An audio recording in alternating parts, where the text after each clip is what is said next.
Nas aulas anteriores, a gente entendeu o que são os textos clássicos do Ayurveda, como estudar um Sloka. Hoje a gente vai dar mais um passo importante. Vamos conhecer o Charaka Samhita por dentro. Quem escreveu esse texto, como ele surgiu e como ele está organizado. Depois dessa aula, você vai conseguir abrir qualquer edição do Charaka Samhita e entender exatamente onde está dentro da obra. Para quem está chegando agora e não me conhece, meu nome é Lucas, eu estou no último ano da graduação de Medicina Ayurveda aqui na Índia e sou idealizador do Instituto Adipati, no Brasil, onde a gente oferece diversos cursos de Ayurveda. Estamos na nossa quarta aula introdutória da série de estudo do Charaka Samhita. Essas aulas introdutórias são uma sequência, então se você ainda não assistiu às aulas anteriores, eu recomendo que você volte, assista antes de continuar essa, para poder acompanhar melhor o conteúdo que a gente está construindo juntos. Existe uma ideia muito comum de imaginar que o Charaka Samhita foi escrito por uma única pessoa, mas essa não é a história. Esse conhecimento foi sendo transmitido ao longo de várias gerações.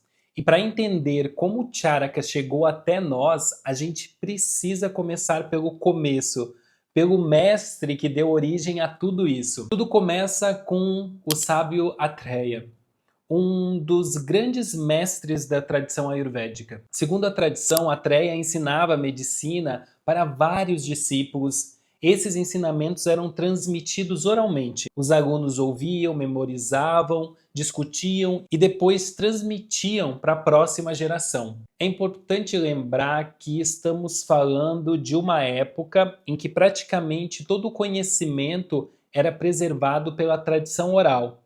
Não existiam livros como a gente conhece hoje. Entre todos os discípulos de Atreya, um deles se destacou, que foi Agnivesha.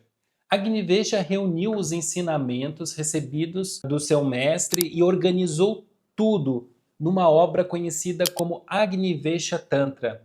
Esse texto é considerado a base do que mais tarde se tornaria o Charaka Samhita. Infelizmente, esse Agnivesha Tantra original não chegou até nós, mas seu conteúdo, na verdade, ele foi preservado graças a revisões que vieram depois. E é aqui que entra o Charaka. Charaka não criou o Ayurveda, nem escreveu um texto completamente novo. O grande mérito de Charaka foi revisar, ampliar, organizar e atualizar a obra de Agnivesha. Foi esse trabalho que deu origem ao texto que a gente conhece hoje como Charaka Samhita.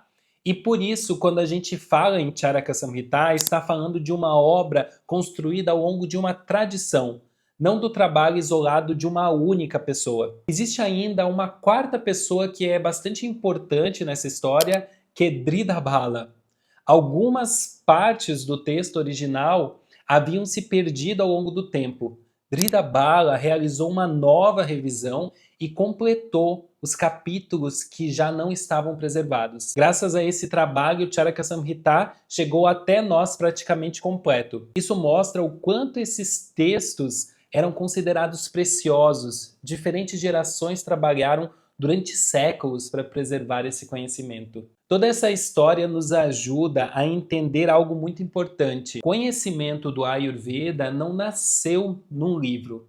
Ele nasceu na relação entre mestre e discípulo. Durante muitos séculos, o principal livro era a memória dos estudantes. Os ensinamentos eram repetidos inúmeras vezes, até serem completamente memorizados. Só depois passaram a ser registrados por escrito. Então, agora que a gente conhece a origem do texto, vamos entender como ele está estruturado. O Charaka Samhita está dividido em 8 grandes seções.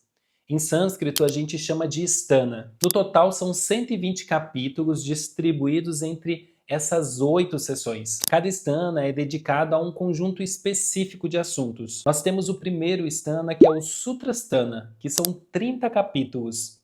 É a porta de entrada do Charaka. Aqui encontramos os princípios fundamentais do Ayurveda: saúde, doença, alimentação, rotina, prevenção, fundamentos terapêuticos. E é a base de toda a obra. E é justamente por aqui que a gente vai começar. O segundo stana é o Nidana Stana, que são 8 capítulos. Nidana significa causa ou diagnóstico. Essa sessão é focada em entender como as doenças surgem, quais são seus fatores causais, seus sinais e sintomas. O terceiro é o Vimanastana, que são 8 capítulos.